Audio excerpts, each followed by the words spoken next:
Before we get started installing the AutoCAD AutoLISP extension for Visual Studio Code, make sure you have the latest version of Visual Studio Code installed and you don't have a folder open. The extension can be found in the Visual Studio Code Marketplace, which can be accessed from Extensions on the activity bar.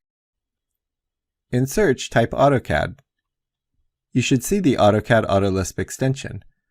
Click Install and wait a few moments for the extension to install. Once the extension has been installed, you can edit its settings for formatting and debugging. If you're using AutoCAD LT, the Visual Studio Code debugging tools are not available.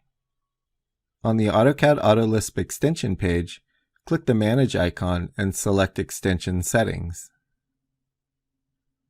The Debug Launch and Attach settings are used to debug the code statements stored in an AutoLISP source file.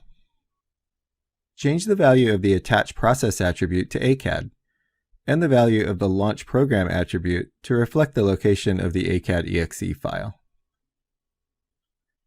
Now I'll configure the Debug Launch and Attach configurations, which will be used to debug the code statements stored in an AutoLISP source file. Click Run on the menu bar. Next, click Add Configuration. From the Configurations menu, select AutoLISP Debug Attach. I'll add the other configuration by performing the same steps. However, this time I'm going to select AutoLISP Debug Launch. I'll close and save the changes to the settings JSON file.